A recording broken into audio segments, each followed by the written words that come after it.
What you're about to hear might change the way you see the world. But before we begin, subscribe to Tony's Horror Stories so you're not alone when the darkness returns. They told me not to take room 428, said it was cursed, that people who stayed there never lasted long. Doors slammed, things moved, people heard voices. I thought it was just college ghost stories. Until I moved in. This isn't fiction. This is what happened to me during my freshman year at Ohio University. And if you don't believe in the supernatural, you will. I didn't either, until I lived through it. My name's Jared.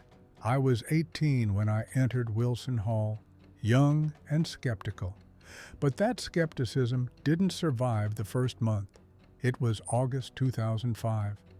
I had just arrived at Athens, Ohio, ready to start my first year at OU.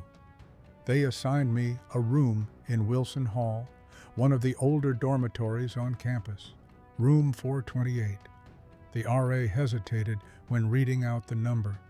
He looked up at me. "You're in 428? Huh, lucky you." The room looked normal at first, a bit dated, but clean. 2 beds, 2 desks, a small closet, a window facing the quad. My roommate hadn't arrived yet, so I started unpacking. It smelled faintly like burnt wood and something older, metallic, hard to describe. But as soon as I set down my suitcase, the door creaked shut on its own. No draft, no open window, just a slow, steady motion and then a click as it latched. That was the first moment I felt it, like something watching. That night, I couldn't sleep. The room was too quiet. Every little creak felt amplified. I stared at the ceiling, the shadows dancing like figures. And then the whispering started. It felt like someone was muttering inches from my ear, just beneath perception. I checked the hallway twice. No one there. But the air felt thick, like fog in your lungs. The first few nights were restless. I kept hearing what I thought were voices through the vents. Murmurs, a woman whispering, sometimes laughter. It wasn't coming from the hallway, it was inside the room. When my roommate Chris showed up 3 days later, I asked if he heard them too. He paused and said, "I thought I was dreaming. You too?" Then things escalated. Books fell from shelves.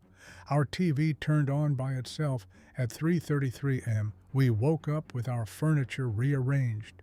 Lights flickered without cause. The air in the room grew colder, even as the thermostat stayed the same. One night, Chris saw something in the mirror, a shadow behind him that wasn't mine. He stopped shaving for a week. Said he didn't want to look at his reflection. That same night, my poster peeled itself off the wall, without a breeze. We reported it to the RA. He got real quiet and told us, "You're not the first ones to say that, but there's nothing officially on record. University doesn't like us talking about it." That same night, we heard a knock on the door. We opened it. Nobody there. But there were wet footprints leading away, barefoot, small, like a child's. Chris wanted to switch rooms. I wanted answers. I went to the library and started digging. The librarian, an older woman with cloudy eyes, stiffened when I asked about Wilson Hall. "Room 428?" she asked, without me mentioning the number. "There are stories, but you won't find them in official records." She handed me a stack of clippings, old newspapers, campus newsletters. I spent the night reading under a flickering lamp. In 1973, a student named Daniel Greaves was found dead in room 428. Suicide, they said. Except he had carved strange symbols into the floor before he died. Pentagrams, circles, runes. His roommate reported strange chanting in the nights leading up to it. A few years later, another student went missing, gone without a trace. Police searched the room but found nothing, and every few years, someone moved in and promptly moved out within weeks, complaining of voices, moving objects, and night terrors. It was always room 428. Another article mentioned a girl in the 1980s who was institutionalized after living in the room. She claimed she opened the door during a dream. She was found screaming in the hallway, repeating a phrase in Latin over and over. No one ever translated it. The article hinted at an exorcism, quietly conducted, then buried. I found a reference to Wilson Hall being built near an intersection of supposed ley lines, geographic coordinates tied to spiritual activity. The building's blueprints even showed that room 428 had been modified several times. Chris left. Couldn't take it anymore. Moved to another dorm. I stayed. One night, I woke up gasping for air. I couldn't move. Sleep paralysis. A shadow hovered over my bed. It leaned down, whispering something in a language I didn't understand. It felt ancient. I started seeing things. Faces in the mirror that weren't mine. Notes in my handwriting that I didn't remember writing. Open the door. I started locking my closet, my drawers, even the mini fridge. Anything that could open on its own would. And then, one night, I did. At 3:33 a.m., the door opened on its own, and I walked out. But the hallway wasn't the hallway anymore. It was dark, endless, lined with doors, each pulsing like they were breathing. I walked for what felt like hours.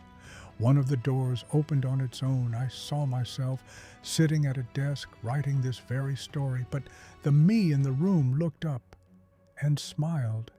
It wasn't my smile.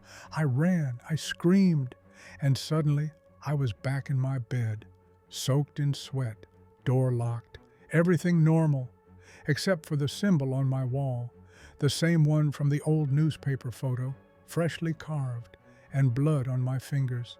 I checked the mirror. My reflection blinked a second too late. I moved out the next day, packed everything, and never looked back. They've since sealed off room 428. No one is allowed to stay there anymore. People still say they hear things in Wilson Hall, especially near the top floor, especially at night. Whispers, laughter, footsteps, shadows that move just out of view. I don't know what Daniel Greaves awakened in that room, but it never left.